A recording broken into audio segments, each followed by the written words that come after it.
This podcast was created on Messy. Create your own show today at messy.fm.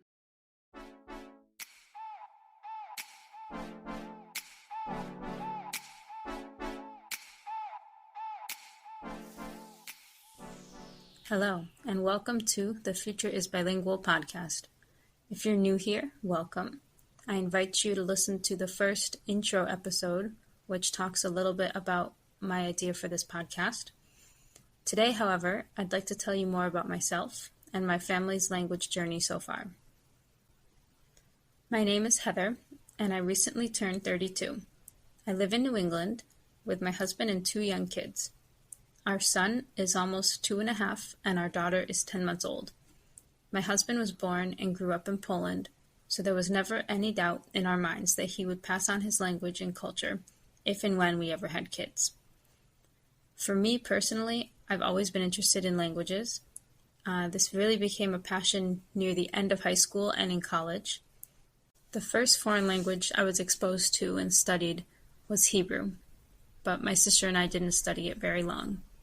My mom actually speaks Hebrew well because she lived in Israel for a few years, and my dad actually speaks Afrikaans because he grew up in South Africa.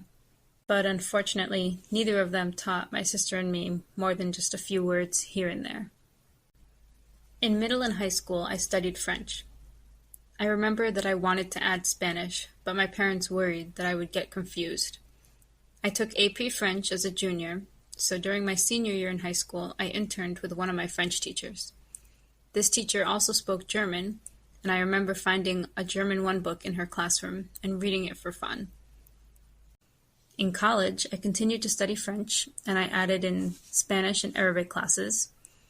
I also studied a little bit of Korean and Polish on the side on my own because I had friends who were studying abroad from Korea, and I had just met my now husband, who's from Poland. I was and still am a total language and linguistic nerd. I majored in French, and I minored in linguistic anthropology and communication sciences. After college, I moved to France to teach English, and I stayed there for 2 years. In France, I continued to study Arabic and Polish, and that was my first experience learning a foreign language through another foreign language.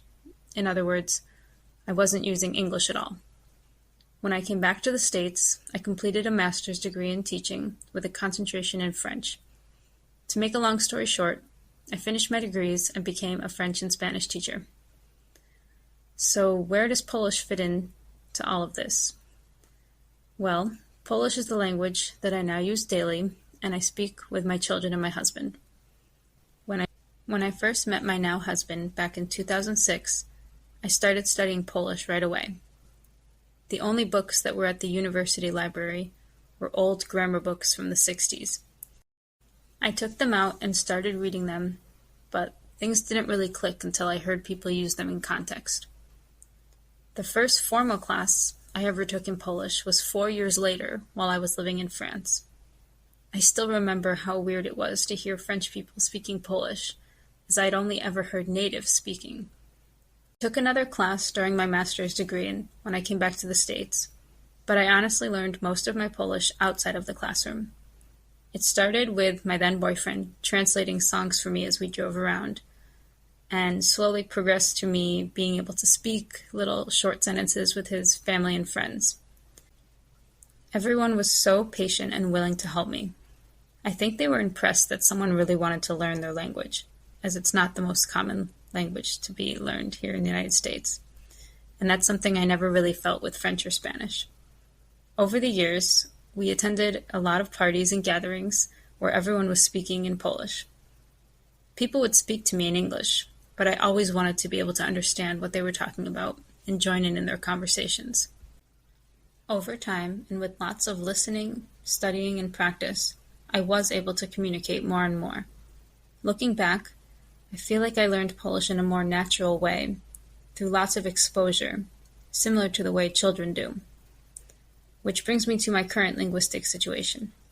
As I mentioned earlier, I always knew my husband would speak Polish with our children, and pass down his language and culture to them.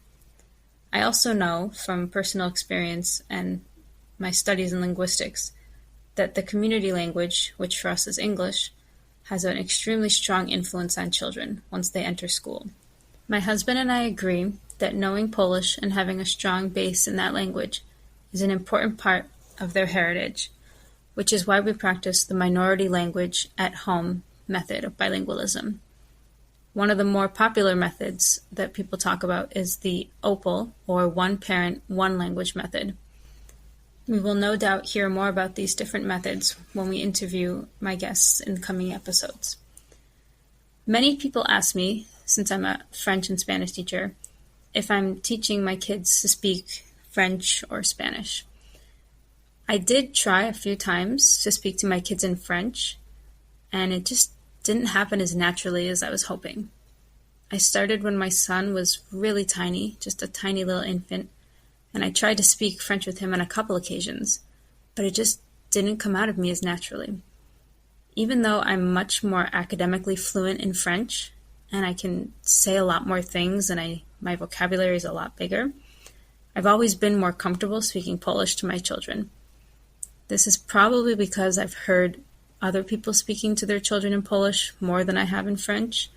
I learned Polish in such a different way from the way I learned French and Spanish. So even though I'm a very confident teacher, and I can explain all the intricacies of French and Spanish grammar, Polish has always been the language of the home and of friendship for me. I haven't totally given up on the idea of teaching my kids French just yet, though. My son loves to sing songs, so we've started listening to more French songs and comptines on YouTube so that he can hear and repeat their sounds. Another thing people will often say to me is that, I studied French or Spanish in high school, and I can read and understand it a lot better than I can speak it. I find that interesting, and I totally get it, but for me, I have the opposite situation with Polish. I didn't study it at school at all, or not much, and I can actually speak it better than I understand or read it. I'm really grateful for all of our friends and family members who've taken the time over the years to speak to me in Polish, to slow down, to repeat, and to explain things when I haven't understood. Even now, 13 years later, I'm still learning alongside my kids, and I'm studying every day to increase my vocabulary and work on my grammar. Sometimes I worry that I'm not teaching my children correctly, but then I remember that they're getting the gift of bilingualism, and that's much more important. I also remind myself that my husband is a native speaker, all of his family members speak to my kids in Polish, and we have lots of friends and kids that speak Polish, so they'll get plenty of native input. That's all for today's episode. I thank you so much for listening all the way to the end. If you have any comments or feedback you'd like to share, please send me an email at thefutureisbilingual@gmail.com, or you can find me on Instagram at thefutureisbilingual. If you would like to be interviewed for a future episode, please send me a quick email at thefutureisbilingual@gmail.com. Lastly, if you know someone who would enjoy this podcast, please share it with them and help me spread the word. Much love, and until next time, peace.